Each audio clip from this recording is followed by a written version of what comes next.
Crime scene cleanup crew members of Reddit, what is your most disturbing story?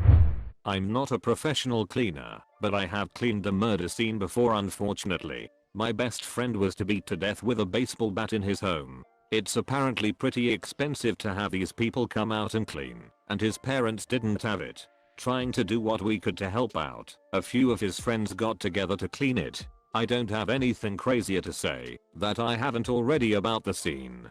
The entire experience was extremely surreal and not something I think about often.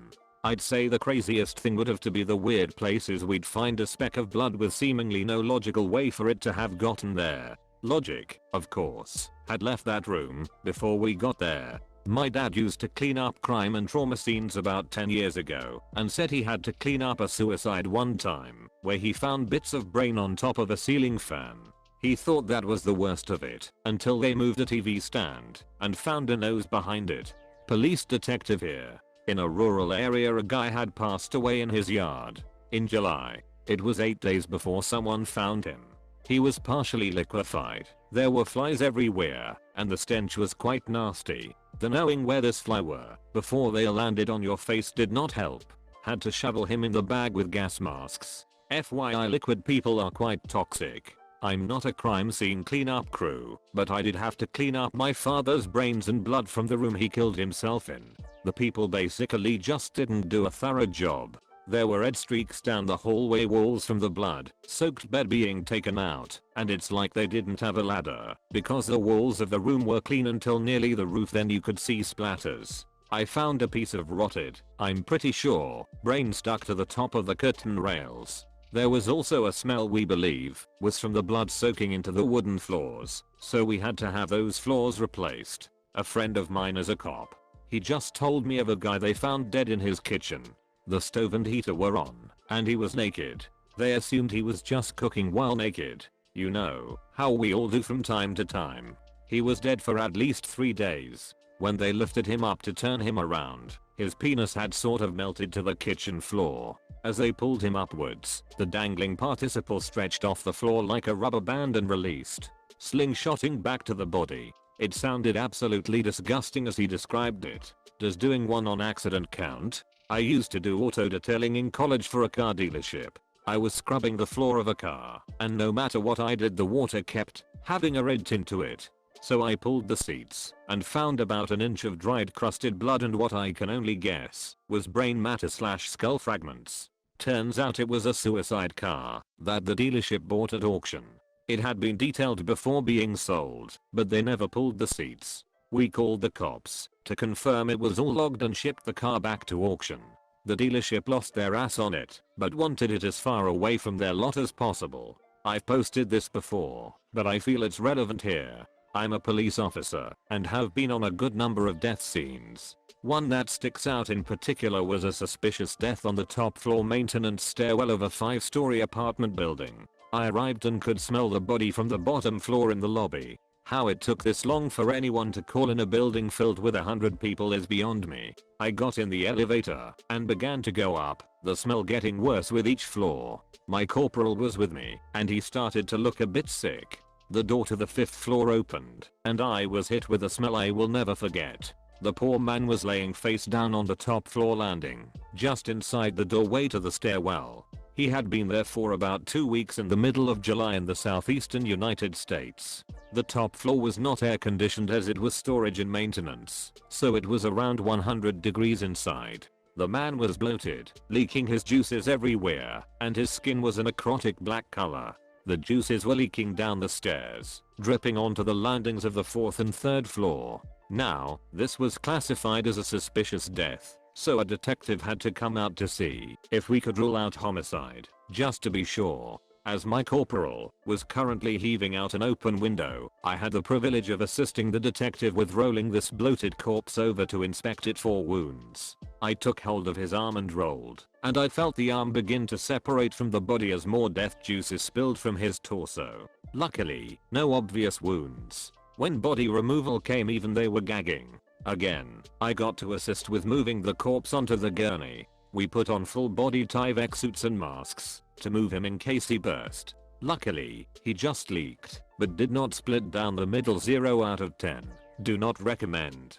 Turns out he had a heart attack while on the landing and nobody seemed to realize he was gone. Once he was identified, I realized I met him the week before when he called in about a woman who overdosed on heroin that he came across while mowing yards for work. Woman was given Narcan and survived. Small world. I also recently had a man who committed suicide by drinking polyurethane. In case you're wondering, no, drinking polyurethane is not a painless and easy way to exit this world. I was a tow truck driver and the worst are motorcycle accidents usually. I've seen some really messed up car accidents, but I've seen motorcycle accidents where the driver was spread out several dozen yards across pavement. Hey, search and rescue personnel here. Working in Las Vegas, we see a ton of really messed up stuff. Chances are pretty high that if we are looking for a missing person, we'll find an unrelated subject. Worst one was when we were deployed to find a female stuffed in a suitcase. After recovering the female in the suitcase, the coroner said it was the wrong female in a suitcase, and we were sent back out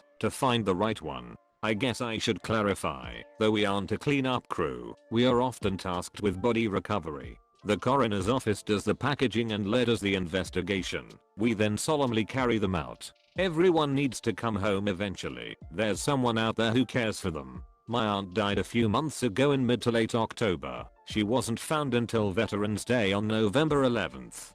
She was using the bathroom when he believed she likely had a heart attack from *HEM effort, to which she tried running to the back door to get help.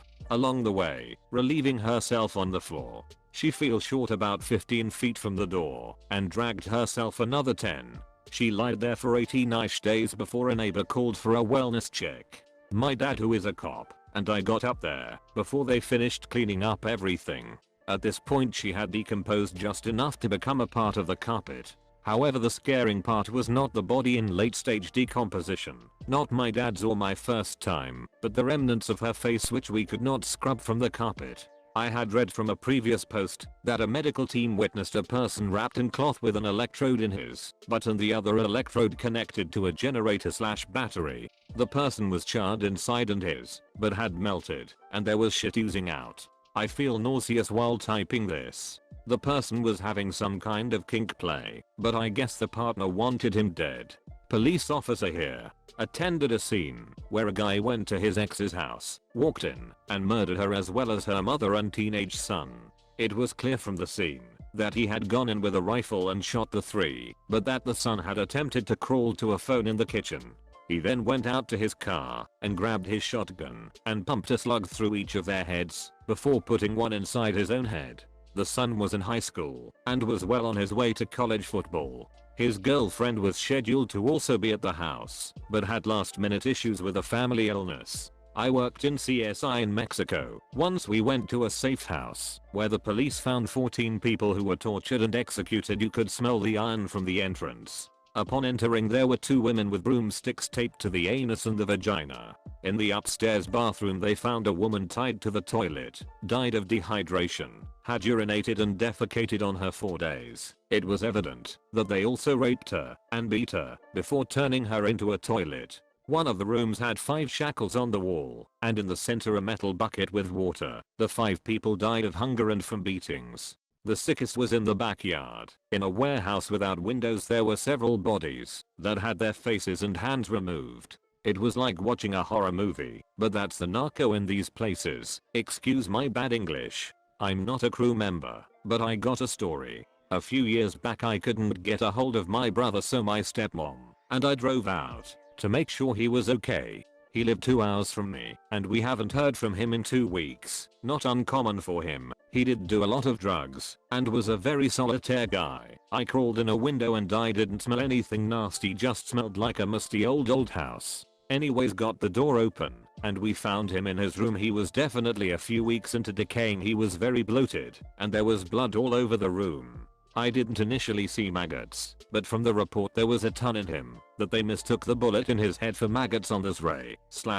We had to go back the next day to his house, and I found his tooth in the closet door rails on the floor. Also the house smelled horrible oddly after the body was removed. His hair was stuck to the carpet and a few maggots were on the floor. To deter anyone from suicide, he shot himself in the head and lived long enough to put the gun under his mattress, and he laid down waiting for death, getting blood all over his mattress. The bullet was a .22, I believe. He realized that it was a mistake and got up to grab his phone, and he fell over to the spot where I found him. Drugs are terrible.